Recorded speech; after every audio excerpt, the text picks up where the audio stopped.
people who have slighted him in some way. Like Gillian from marketing, right? Like Gillian from marketing. He can put into his game illegally. And the reality for the people who are in that game, well, is it reality? Is it not reality? They are sentient in there. They know what's happening. Is that they live in this kind of unending hell. Where am I? This is the USS Callister, Space Fleet's finest, exploring the furthest reaches of the known universe and beyond. We are its loyal space crew, and now apparently, so are you. Cheers. So time passes as normal for them. So they are just in there. They can't drink alcohol. They can't poop. They have no genitals. There's no genitals in Space Fleet. That was so weird, that bit. Yeah. Oh, that would proper fuck me up. Yep, everyone's like Barbie and Ken doll up there. And basically, whenever Robert is in the game with them, they have to abide by his every whim and do whatever it is he says, because he can torture them, which he does. So yeah, he can sort of do whatever he wants with them, right? So like he takes Annette's face away just by doing a weird like hand gesture, and she can't breathe or but she can't die. Yeah. Which is, so it's this real unending hell for her. Like Gillian from marketing turned into a monster. But the worst thing he did was Walton, his business partner, he brought his son, Walton's son, into the game and threw him out of the airlock. Yeah. So he's just drifting around in space. Didn't move. Yeah. And like Walton had to see his son suffer that, which is grim. Horrific. So Annette comes into the game and she's had enough almost immediately. Yeah. She wants to get out, so she hatches a plan along with the rest of the group, who are a bit hesitant at first, to escape. So they get the attention of the real-life Annette via an invite to the game, and then blackmail her using her own nudes. Which was Don't trust iCloud. and they use those to then distract Daly, both in the real world and in the game, and use his little device, his little Wiimote. Yeah, to steer the Callister into the patch, which is coming on New Year's Eve, Christmas Eve, and into that wormhole that patch manifests itself as. Yeah, so in doing so, they kind of knock Daly offline, so his conscious self is trapped within the game. His real world self is just lying there because, you know, just doomed, plugged into the computer basically. And we know from a throwaway line earlier in the episode that the office is closed for 10 days after Christmas. And given that we know that Daly has no friends, seemingly has no family, no one is coming to find him for 10 days. So it's fair to say that he's gonna die. He dead. He dead.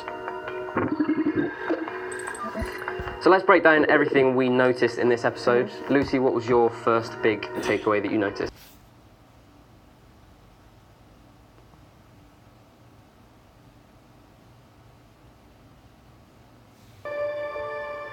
My name's Wade Watts. My dad picked that name because it sounded like a superhero's alter ego, like Peter Parker or Bruce Banner. But he died when I was a kid, my mom too.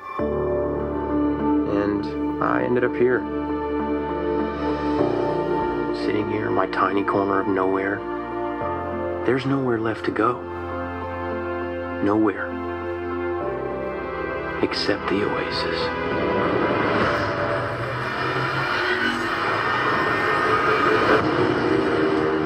A whole virtual universe.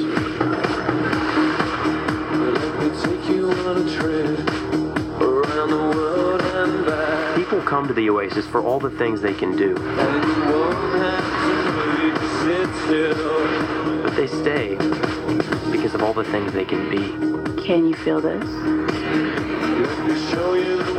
Yeah. It's the only place that feels like I mean anything. The Oasis was the brainchild of James Halliday. Hello. If you're watching this, I'm dead. I created a hidden object, an Easter egg. The first person to find the egg will inherit $500 billion and total control of the Oasis itself. Who is this Parzival, and how the hell is he winning? Find him. This isn't just a game. I'm talking about actual life and death stuff. The Oasis, the world's most important economic resource. And it's nothing less than a war for control of the future.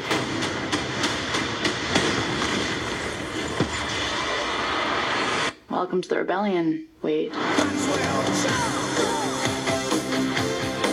Computer terms to discover to do this world. What we need to understand is the computer is our world. So we know this world to be an illusion. We know this world, the Egyptians, everyone said, this is not the world of the real. The movie Matrix, okay, where are they getting that information from but us ancients? The Gnosticism that they quoted all through the movie. So we knew this was a simulation. We just never used the word, or because we didn't have the word, computer simulation. Now that we understand computers, they can actually explain where you live at because you have been dealing with computers now in your life. You understand games like The Sims. So when they say you're living in a computer simulation, you have something to grasp on. But the computer simulation is mimicking something that was already in existence. So you have this black dude who thinks he's on the cutting edge, but really left behind, telling you, this is what I discovered. They already know this shit. He discovered that when he was doing mathematics of the universe, he found a number pattern. And this number pattern is the same number pattern that is used in web browsers. Then he goes, it's discovered by Bill, blah, blah, blah, blah, blah, blah. I'm saying, well, if you found this number pattern in the universe, that should tell you common sense-wise, this dude no longer invented it. At the very best, you can say he discovered it. Or what the reality is, it was given to him because we already knew this information. They already stole this information, and it's just how they have to feed it out to make it look like there's evolution happening. But there's a repeat, because if you don't know history, you're bound to repeat it. So you think you're coming to this evolutionary cutting edge. They're finding out that this browser, this same information of the universe is built in. It's the same computer code. Maybe we live in simulation. This is already known. That 1% is feeding into them slowly, letting these niggas and these other white boys discover it as if they're discovering it because it makes it seem real. We're going someplace. But what they already know is happening with the collider and other shit that we're going to get into. So they already know what's going on. They already been tapped into that shit, and they're trying to control it. Oh, boy. So I'm going to make sure, because I wrote down some things. I don't want to forget anything.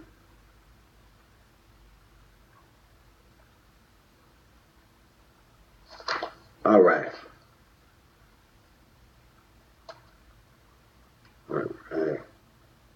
Okay. All right, good. This stuff that we're going to get into, that I'm missing at this point. So they're acting like this is new technology. They're finding out shit.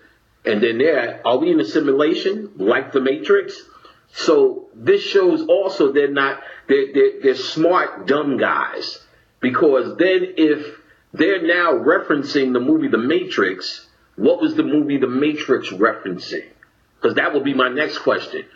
Okay, if they're finding out we may live in the Matrix and the Matrix was saying this, then I need to find out where they got it from. I know these two guys just ain't come up with all this shit. If I'm a quantum physician and it took me all these years to say that's true or even validate a statement or it's more than a statement, this movie, to validate this whole idea that we live in a simulated reality, where did they get it from?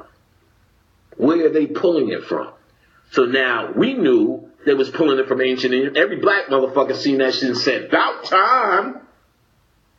I knew this shit was fake, or even the Christians was like, I kind of feel something with that. Because if you look at the ancients, you need to understand how detailed they really are on this fake matrix that you in. You got to stop praying to these gods. You got to stop bowing down thinking you a child and you need to go through all this. That is fucking fantasy and a waste of everyone's fucking time is hearing and deciphering through that old, stuck bullshit. You need to understand who and what you are. All the ancients taught, you understand what I'm saying? So in the higher levels, that you are in a false reality. The only thing real about you is your mind. Everything else is programmed. All the number codes, 4.3 between your eye span, 4.3 here from your nose to your chin, the Fibonacci code all through your body. All of these numbers are nothing but computer code in you. Sacred geometry is nothing but computer code. That's why these numbers are either constant and they're showing you that the leaves, the trees, pineapples, sunflowers, seashells, all of these things are programmed. That's why the number sequences line up. So the atheist who said, do you want to know what it is?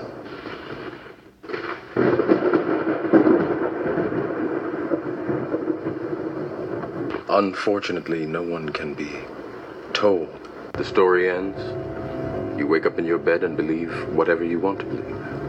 You take the red pill. You stay in Wonderland. And I show you how deep the rabbit hole goes.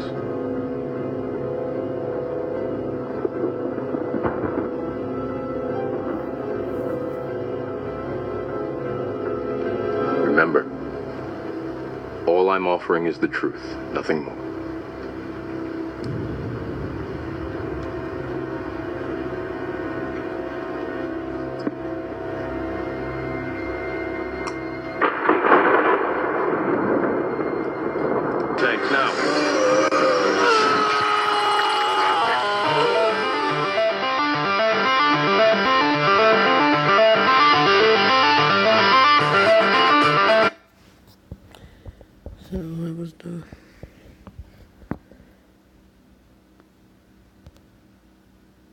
Everybody falls the first time.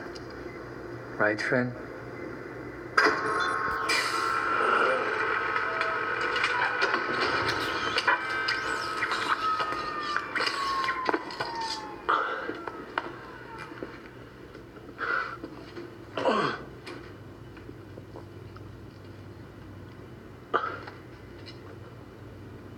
I thought it wasn't real. Your mind makes it real.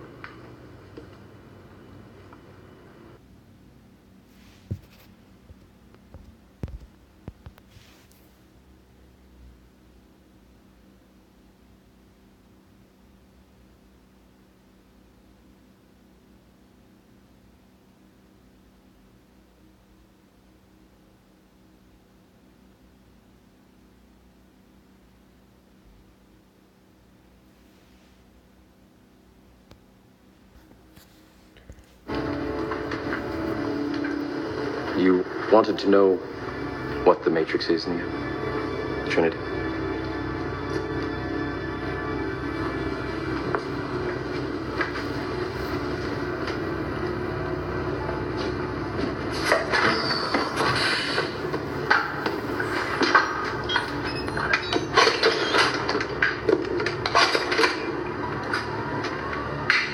Try to relax.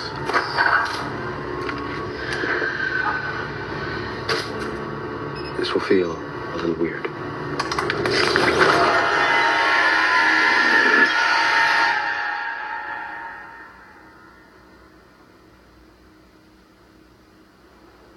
This is the construct. It's our loading program.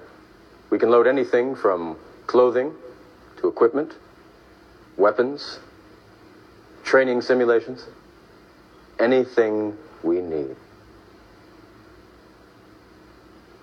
Right now, we're inside a computer program? Is it really so hard to believe? Your clothes are different, the plugs in your arms and head are gone. Your hair has changed. Your appearance now is what we call residual self-image. It is the mental projection of your digital self. This isn't real. What is real? How do you define real? If you're talking about what you can feel, what you can smell, what you can taste and see, then real is simply electrical signals interpreted by your brain. This is the world that you know. The world as it was at the end of the 20th century. It exists now only as part of a neural interactive simulation that we call the Matrix. You've been living in a dream world, Neo. This is the world as it exists today.